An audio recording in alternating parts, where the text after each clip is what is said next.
সকালে সুহেনাদের বাড়ির সবাই নিশ্চয়ই ঘুম থেকে ওঠেন। কি করব? ওদের ল্যান্ডলাইনে একবার ফোন করে দেখবো। গোলাপিদি তো সকালবেলায় ঘুম থেকে উঠে যায়, সব তো বাড়ির কাজকর্ম সারে। যদি গোলাপিদি ফোনটা ধরে তাহলে আমি অন্তত জানতে তো পারবো এবারে সিচুয়েশনটা কি। নাহলে তো কিচ্ছু বুঝতে পারছি না।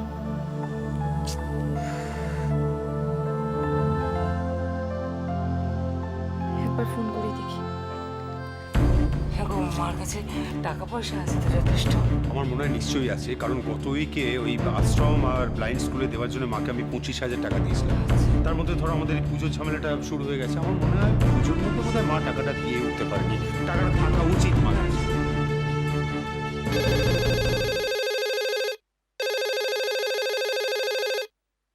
আজ সকালে কি আবার ফোন করলো? নিশ্চয়ই মায়ের ফোন। দেখো দেখো দেখো, ধরো ধরো, তাড়াতাড়ি ধরো। কাউকে না বলে বেরিয়ে গেছে। হ্যালো,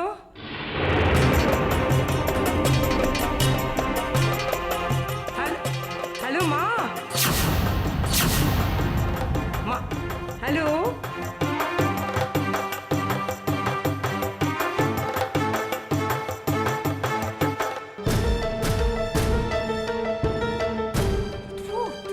কি হলো, কার ফোন? সাত সকালে মানুষের যে কোনো কাজ থাকে না, ব্ল্যাঙ্ক ফোন করে। মাই গড। যাকে শোন বুবাই, ওই মুখার্জি ট্রাভেলসের মিস্টার মুখার্জির সঙ্গে তোর কথা হয়েছে তো? হ্যাঁ বর্তমান কি বলেছেন? উনি 7টার মধ্যে এয়ারপোর্টে পৌঁছে গিয়ে মাকে টিকিট দিয়ে দেবেন। হ্যাঁ। আর মা যে ফ্লাইটে যাচ্ছেন, ওই ফ্লাইটে ওনারও কিছু প্যাসেঞ্জার যাচ্ছেন, উনি মার সঙ্গে তাদের পরিচয় করিয়ে দেবেন। আচ্ছা দাদা, এয়ারপোর্ট থেকে তো বেনারস সিটি প্রায় ঘন্টা দেড়েকের ওপর রাস্তা। মা আসবে কিসে? মেজদা মুখার্জি ট্রাভেলসের সঙ্গে কথা বলা আছে, ওরা গাড়ি করে মাকে এয়ারপোর্ট থেকে আশ্রমে পৌঁছে দেবে। ব্যাস, একটা ব্যাপারে অন্তত নিশ্চিন্ত হওয়া গেল, মা নিশ্চিন্তে আশ্রমে পৌঁছাতে পারবে। এই গোলাপি, এই সবার জন্য চা বসা, যা যা। হ্যাঁ, আমি এক্ষুনি বসাচ্ছি।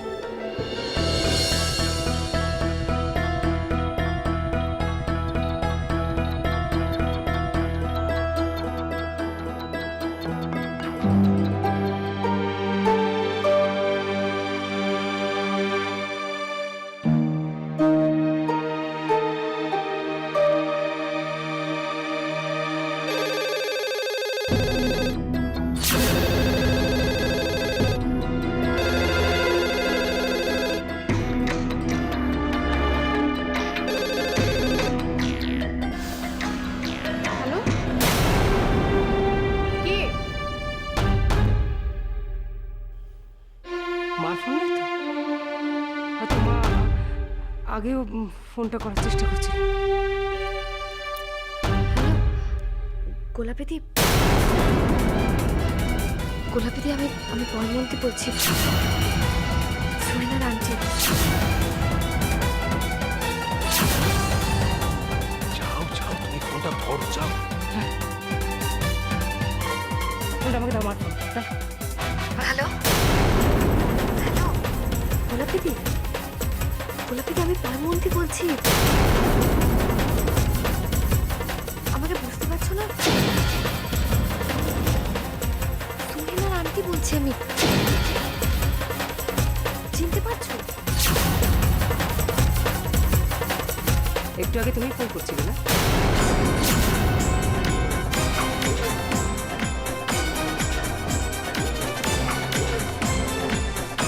আচ্ছা, তুমি কি চাইছো বলো তো?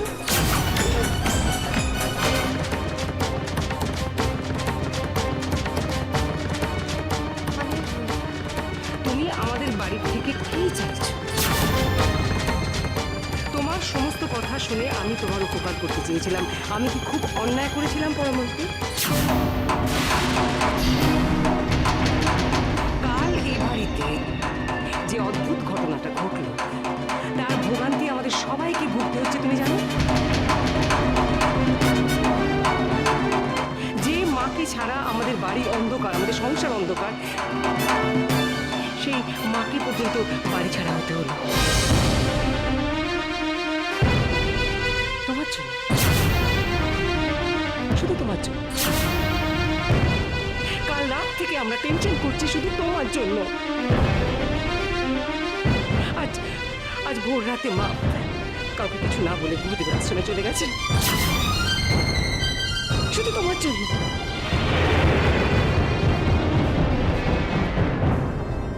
বৌদি ওকে কেন এইভাবে বলছো? ও তো এই ঘটনার জন্য দায়ী নয়। শোনো পার্বতী, আমি তোমাকে একটা কথা বলে দিচ্ছি, তুমি এই বাড়িতে কোনো রকম যোগাযোগ করবে না, এখানে ফোন করবে না, এখানে আসবে না, মনে থাকে যেন।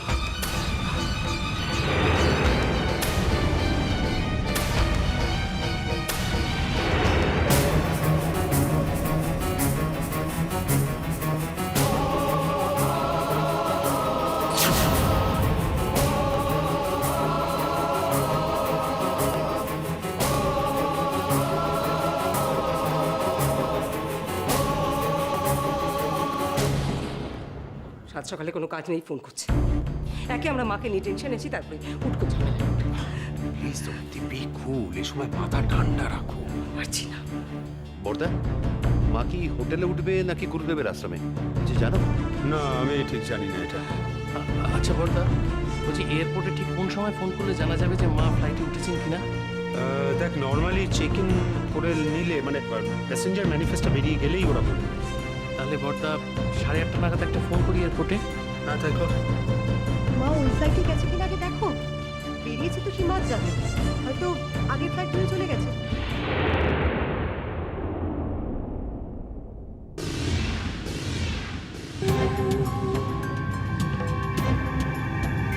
দময়ন্তী দেবী যা বললেন তা যদি সত্যি হয়, তাহলে তো বাড়িতে বিরাট বড় প্রবলেম হচ্ছে।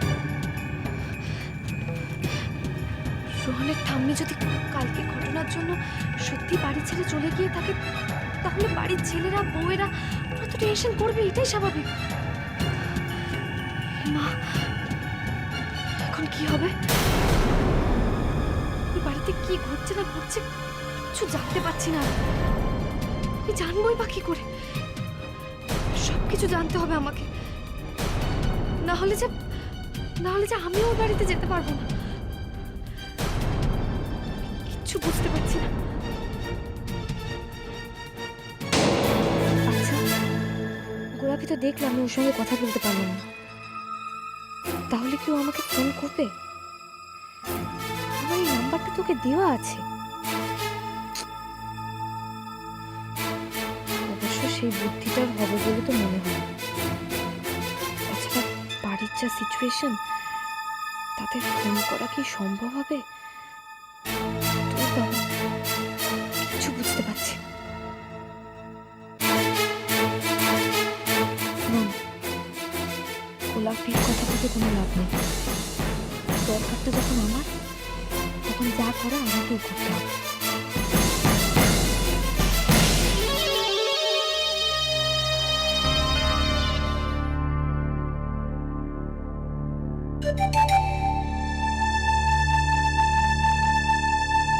সাত সকালে এর আবার কি হলো?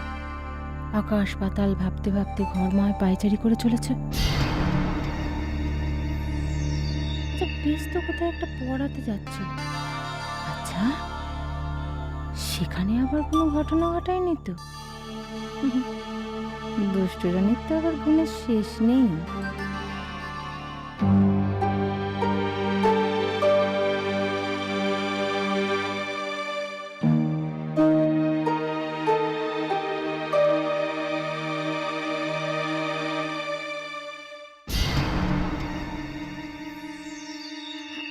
হ্যালো, হ্যাঁ মিষ্টি বৌদি,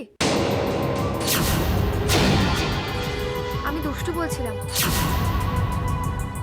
হ্যাঁ, শোনো না, বলছি তুমি কি বাড়িতে আছো? হ্যাঁ, তাহলে আমি একটু যাব। হ্যাঁ হ্যাঁ, এক্ষুনি আসবো। তোমাকে বলেছিলাম না, তোমার সঙ্গে আমার কিছু দরকারি কথা আছে, সেটাই আলোচনা করব। ঠিক আছে ঠিক আছে, তাহলে তুমি থাকো, আমি এক্ষুনি আসছি। হ্যাঁ, ওকে। মিষ্টি বৌদি? এতদিন বাদে মিষ্টি বৌদির সাথে আবার কি দরকার? কেসটা জানতে হবে তো। বড় বৌমা, চা খাও। কি রে, এই সাত সকালে তুই কোথায় বেরোচ্ছিস? আমি আমি তো পড়াতে যাচ্ছি বাবা। তুই তো রোজ দিন দুপুরবেলা খাওয়া দাওয়া করে তারপর পড়াতে যাস। হ্যাঁ দুপুরেই যাই, কিন্তু কি হয়েছে বলো তো, ওরা আমাকে বলেছে যে আজকে সকাল সকাল গিয়ে একটু পড়িয়ে দিয়ে আসতে।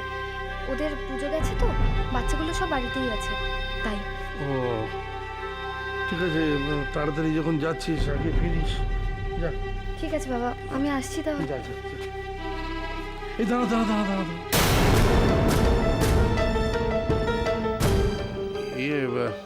আমি বরং তোর সঙ্গে যাই, আমার একটু হাঁটাহাঁটিও হবে, তোকে বাসেও তুলে দেওয়া যাবে। বাবা তুমি আবার শুধু শুধু কেন কষ্ট করবে? আমি ঠিক চলে যেতে পারবো, কোনো অসুবিধা হবে না। তুমি বাড়িতে থাকো না, রেস্ট নাও। আর বাইরে কেন বেরোবে বলো? হ্যাঁ তা অবশ্য ঠিকই, তুই যখন বলছিস। ঠিক আছে তুই যা, সাবধানে যাস। আসছি বাবা।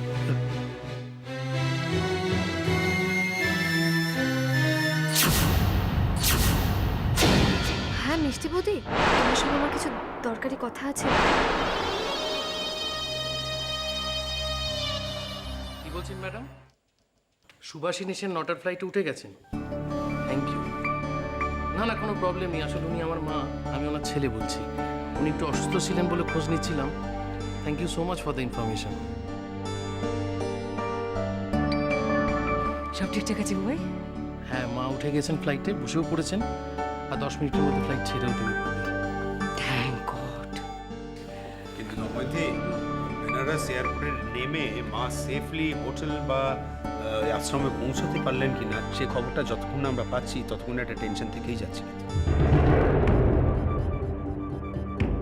কর্তা, মা তো চিঠিতে লিখে গেছেন যে বেনারসে পৌঁছেই আমাদেরকে ফোন করবেন। দেখাই যাক না। বড়দা একটা কাজ করলে হয় না? কি রে? বেনারস এয়ারপোর্ট থেকে আশ্রম অবধি মাকে তো মুখার্জি ট্রাভেলসের গাড়ি পৌঁছবে। মুখার্জি বাবুকে যোগাযোগ করে যদি ওই ট্রাভেলসের সঙ্গে একটা কন্ট্যাক্ট করা যায়, তাহলে তো আমরা একটা খবর পেতে পারি। That's right. তুই তাহলে একটা কাজ কর, তুই এক্ষুনি মুখার্জি ট্রাভেলসের মিস্টার মুখার্জিকে ফোন কর। ফোন করে বল যে ওইভাবে খবরটা নিয়ে অ্যাজ সুন অ্যাজ পসিবল যেন আমাদেরকে জানিয়ে দেন। হ্যাঁ তাই তো। ওফ, মায়ের জন্য আজ সারা সকালটা একেবারে ম্যাসাকার হয়ে গেল।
শুয়ে না আমাদের সোনা শুয়ে না, কোনো চিন্তা নেই।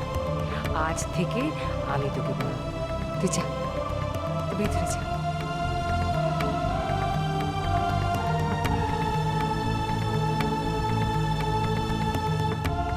আগের টিচারটি মাসে অর্ধেক দিন কামাই করতো বলে ওকে তাড়িয়ে পয়মন্তীকে রাখা। বাচ্চাগুলোর সঙ্গে বেশ সেট হয়ে যাচ্ছিল, তা না তাকেও দিল তাড়িয়ে। নতুন টিচার কোথা থেকে পাওয়া যায় বলো তো? যদি বা পাওয়া যায়, সে কি ধাঁচের হবে টিচার। মেজবৌদি, আমি গতকাল রাতে একটা এজেন্সির সাথে কথা বলেছি। ওনারা বলেছেন 2-3 দিনের মধ্যে নতুন টিচার পাঠানোর চেষ্টা করছেন। রাখো তো তোমার এজেন্সির কথা মোবাইল। চেষ্টা করবো মানেটা কি? কবে পাঠাবে সেটা বলেছে? সামনে ওদের পরীক্ষা, বাচ্চাগুলো যে কি রেজাল্ট হবে ভগবানই জানে। পয়মন্তী বিধবা সদবা সেজে আছে বলে মায়ের যদি এতই আপত্তি, তাহলে মা না দেখলেই পারতেন। ঠাকুর ঘরে গেলে যদি সংসারটা অমঙ্গল হয়, তাহলে বসার ঘরে বসে পড়াতো।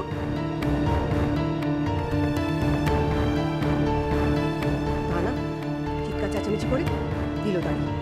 আর যাই হোক বৈশাখী, তুই কিন্তু ওই মেয়েটাকে এ বাড়িতে ফিরিয়ে আনার কথা ভাবিস না।